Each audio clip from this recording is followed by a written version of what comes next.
परम श्रद्धेय स्वामी राम सुखदास जी कहते हैं, भगवान जो कुछ भी विधान करते हैं वह संसार मात्र के संपूर्ण प्राणियों के कल्याण के लिए ही करते हैं। बस भगवान की इस कृपा की तरफ प्राणी की दृष्टि हो जाए तो फिर उसके लिए क्या करना बाकी रहा। प्राणियों के हित के लिए भगवान के हृदय में एक तड़पन है। इसीलिए भगवान सर्वधर्मान परित्यज्य मामेकम शरणम व्रज वाली अत्यंत गोपनीय बात कह देते हैं। कारण कि भगवान जीवन मात्र को अपना मित्र मानते हैं। सुहृदम सर्वभूतानाम, और उन्हें यह स्वतंत्रता देते हैं कि वे कर्मयोग, ज्ञान योग, भक्ति योग आदि जितने भी साधन हैं उनमें से किसी भी साधन के द्वारा सरलता से मेरी प्राप्ति कर सकते हैं और दुख, संताप आदि को सदा के लिए समूल नष्ट कर सकते हैं। वास्तव में जीव का उद्धार केवल भगवत कृपा से ही होता है। कर्मयोग, ज्ञान योग, भक्ति योग, अष्टांग योग, लय योग, हठ योग, राजयोग, मंत्र योग आदि जितने भी साधन हैं वे सब के सब भगवान के द्वारा और भगवत तत्व को जानने वाले महापुरुषों के द्वारा ही प्रकट किए गए हैं। इसलिए इन सब साधनों में भगवत कृपा ही ओतप्रोत है। साधन करने में तो साधक निमित्त मात्र होता है, पर साधन की सिद्धि में भगवत कृपा ही मुख्य है। शरणागत भक्त को तो ऐसी चिंता भी कभी नहीं करनी चाहिए कि अभी भगवान के दर्शन नहीं हुए, भगवान के चरणों में प्रेम नहीं हुआ, अभी वृत्तियां शुद्ध नहीं हुई आदि। इस प्रकार की चिंताएं करना मानो बंदरी का बच्चा बनना है। बंदरी का बच्चा स्वयं ही बंदरी को पकड़े रहता है। बंदरी खूदे फांदे किधर भी जाए, बच्चा स्वयं बंदरी से कहीं भी चिपक जाता है। भक्त को तो अपनी सब चिंताएं भगवान पर ही छोड़ देनी चाहिए, अर्थात भगवान दर्शन दें या ना दें, प्रेम दें या ना दें, वृत्तियों को ठीक करें या ना करें, हमें शुद्ध बनाएं या ना बनाएं, ये सब भगवान की मर्जी पर छोड़ देना चाहिए। उसे तो बिल्ली का बच्चा बनना चाहिए। बिल्ली का बच्चा अपनी मां पर निर्भर रहता है। बिल्ली चाहे जहां रखे, जहां ले जाए। बिल्ली अपनी मर्जी से बच्चे को उठाकर ले जाती है तो वह पैर समेट लेता है। ऐसे ही शरणागत भक्त संसार की तरफ से अपने पैर समेटकर केवल भगवान का चिंतन, नाम जप आदि करते हुए भगवान की तरफ ही देखता रहता है। भगवान का जो विधान है उसमें परम प्रसन्न रहता है, अपने मन की कुछ भी नहीं लगाता।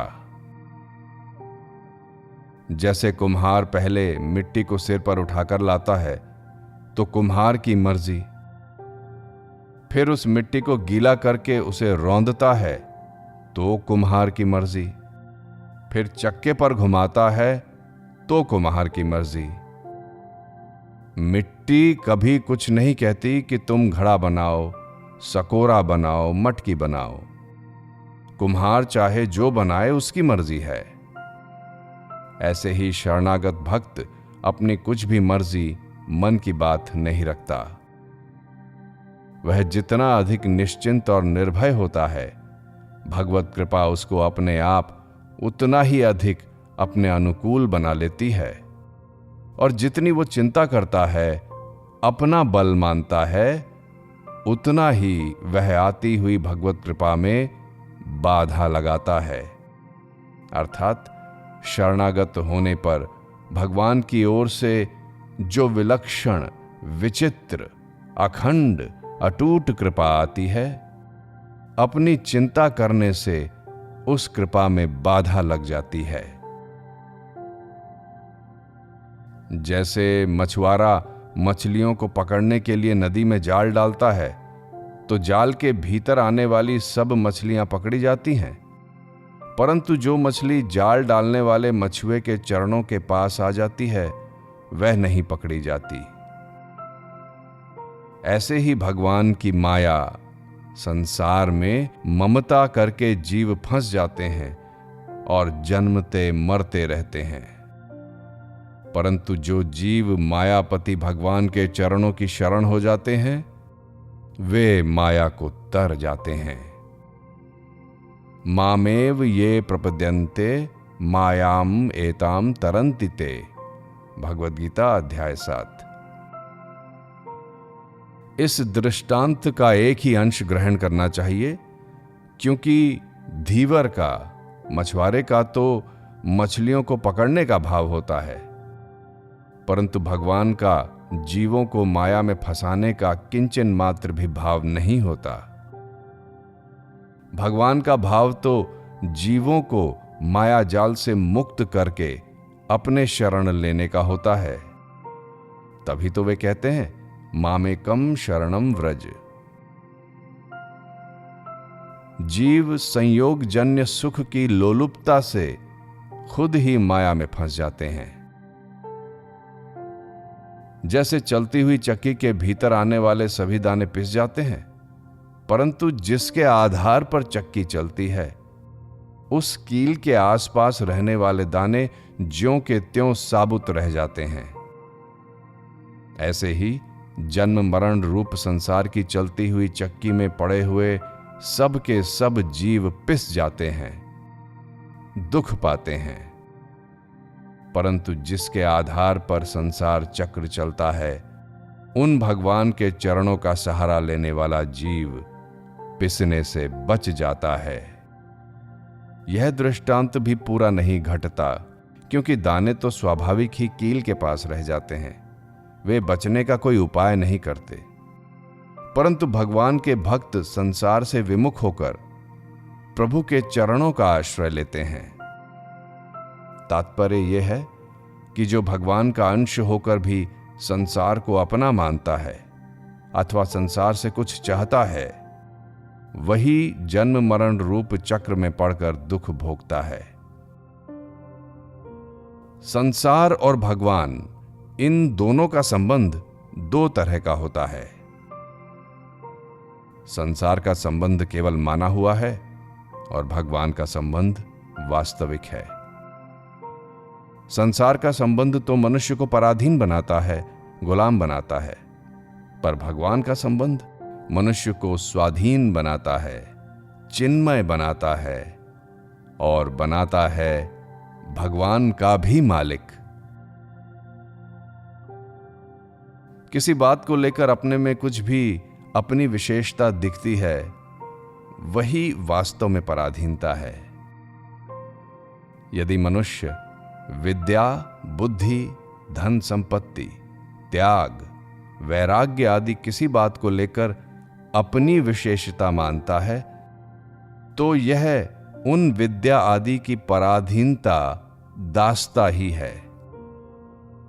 जैसे कोई धन को लेकर अपने में विशेषता मानता है, तो यह विशेषता वास्तव में धन की ही हुई, खुद की नहीं। वह अपने को धन का मालिक मानता है, पर वास्तव में वह धन का गुलाम है। संसार का यह कायदा है कि सांसारिक पदार्थों को लेकर जो अपने में कुछ विशेषता मानता है, उसको ये सांसारिक पदार्थ तुच्छ बना देते हैं, पद दलित कर देते हैं। परंतु जो भगवान के आश्रित होकर सदा भगवान पर ही निर्भर रहते हैं, उनको अपनी कुछ विशेषता दिखती ही नहीं, उल्टा भगवान की ही अलौकिकता, विलक्षणता, विचित्रता दिखती है। भगवान चाहे उसको अपना मुकुट मणि बना ले, चाहे अपना मालिक बना ले, तो भी उसको अपने में कुछ भी विशेषता नहीं दिखती। प्रभु का यह कायदा है कि जिस भक्त को अपने में कुछ भी विशेषता नहीं दिखती, अपने में किसी बात का अभिमान नहीं होता, उस भक्त में भगवान की विलक्षणता उतर आती है। किसी किसी में यहां तक विलक्षणता आती है कि उसके शरीर, इंद्रियां, मन, बुद्धि आदि प्राकृत पदार्थ भी चिन्मय बन जाते हैं। उनमें जड़ता का अत्यंत अभाव हो जाता है। ऐसे भगवान के प्रेमी भक्त भगवान में ही समा गए हैं। अंत में उनके शरीर नहीं मिले। जैसे मीराबाई शरीर सहित भगवान के श्री विग्रह में लीन हो गईं। केवल पहचान के लिए उनकी साड़ी का छोटा सा छोर श्री विग्रह के मुख में रह गया और कुछ नहीं बचा। ऐसे ही संत श्री तुकाराम जी महाराज शरीर सहित वैकुंठ चले गए। ज्ञान मार्ग में शरीर चिन्मय नहीं होता, क्योंकि ज्ञानी असत्य से संबंध विच्छेद करके असत से अलग होकर स्वयं चिन्मय तत्व में स्थित हो जाता है। परंतु जब भक्त भगवान के सम्मुख होता है तो उसके शरीर, इंद्रियां, मन, प्राण आदि सभी भगवान के सम्मुख हो जाते हैं। तात्पर्य यह हुआ कि जिनकी दृष्टि केवल चिन्मय तत्व पर ही है, अर्थात जिनकी दृष्टि में चिन्मय तत्व से भिन्न जड़ता की स्वतंत्र सत्ता ही नहीं होती, तो वह चिन्मयता उनके शरीर आदि में भी उतर आती है और वे शरीर आदि चिन्मय हो जाते हैं। हां, लोगों की दृष्टि में तो उनके शरीर में जड़ता दिखती है, पर वास्तव में उनके शरीर चिन्मय होते हैं। भगवान के सर्वथा शरण हो जाने पर शरणागति के लिए भगवान की कृपा विशेषता से प्रकट होती ही है। पर मात्र संसार का स्नेहपूर्वक पालन करने वाली और भगवान से अभिन्न रहने वाली वात्सल्यमयी माता लक्ष्मी का प्रभु शरणागत पर कितना अधिक स्नेह होता है, वे कितना अधिक प्यार करती हैं, इसका कोई भी वर्णन नहीं कर सकता। लौकिक व्यवहार में भी देखने में आता है कि पतिव्रता स्त्री को पितृभक्त पुत्र बहुत प्यारा लगता है। दूसरी बात, प्रेम भाव से परिपूरित प्रभु जब अपने भक्त को देखने के लिए गरुड़ पर बैठकर पधारते हैं तो माता लक्ष्मी भी प्रभु के साथ गरुड़ पर बैठकर आती हैं। जिस गरुड़ की पांखों से सामवेद के मंत्रों का ज्ञान होता रहता है, परंतु कोई भगवान को न चाहकर केवल माता लक्ष्मी को ही चाहता है, तो उसके स्नेह के कारण माता लक्ष्मी भी आ जाती हैं, पर उनका वाहन दिवांध उल्लू होता है। ऐसे वाहन वाली लक्ष्मी को प्राप्त करके मनुष्य भी मदांध हो जाता है। अगर उस मां को कोई भोग्या समझ लेता है तो उसका बड़ा भारी पतन हो जाता है, क्योंकि वह तो अपनी मां को ही कुदृष्टि से देखता है, इसलिए वह महान अधम है। तीसरी बात, जहां केवल भगवान का प्रेम होता है, वहां तो भगवान से अभिन्न रहने वाली लक्ष्मी भगवान के साथ आ ही जाती हैं। पर जहां केवल लक्ष्मी की चाहना है, वहां लक्ष्मी के साथ भगवान भी आ जाएं, ये नियम नहीं है। शरणागति के विषय में एक कथा आती है। सीता जी, राम जी और हनुमान जी जंगल में एक वृक्ष के नीचे बैठे थे। उस वृक्ष की शाखाओं और टहनियों पर एक लता छाई हुई थी। लता के कोमल कोमल तंतु फैल रहे थे। उन तंतुओं में कहीं पर नई नई कोपलें निकल रही थीं और कहीं पर ताम्र वर्ण के पत्ते निकल रहे थे। पुष्प और पत्तों से लता छाई हुई थी। उससे वृक्ष की सुंदर शोभा हो रही थी। वृक्ष बहुत ही सुहावना लग रहा था। उस वृक्ष की शोभा को देखकर भगवान श्री राम हनुमान जी से बोले, देखो हनुमान, यह लता कितनी सुंदर है। वृक्ष के चारों ओर कैसी छाई हुई है। यह लता अपने सुंदर सुंदर फल, सुगंधित फूल और हरी हरी पत्तियों से इस वृक्ष की कैसी शोभा बढ़ा रहे हैं।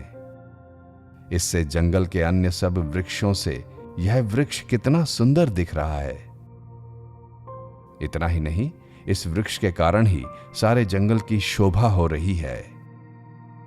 इस लता के कारण ही पशु पक्षी इस वृक्ष का आश्रय लेते हैं। धन्य है यह लता। भगवान श्री राम के मुख से लता की प्रशंसा सुनकर सीता जी हनुमान जी से बोली, देखो बेटा हनुमान, तुमने ख्याल किया कि नहीं, देखो इस लता का ऊपर चढ़ जाना, फूल पत्तों से छा जाना, तंतुओं का फैल जाना, ये सब वृक्ष के आश्रित हैं, वृक्ष के कारण ही हैं। इस लता की शोभा भी वृक्ष के कारण ही है। इसलिए मूल में महिमा तो वृक्ष की ही है, आधार तो वृक्ष ही है। वृक्ष के सहारे के बिना लता स्वयं क्या कर सकती है, कैसे छा सकती है? अब बोलो हनुमान, तुम ही बताओ, महिमा वृक्ष की हुई ना? ऐसे ही भगवान और उनकी दिव्य आह्लादिनी शक्ति दोनों ही एक दूसरे की शोभा बढ़ाते हैं, परंतु कोई तो उन दोनों को श्रेष्ठ बताता है, कोई केवल भगवान को श्रेष्ठ बताता है और कोई केवल उनकी आह्लादिनी शक्ति को श्रेष्ठ बताता है।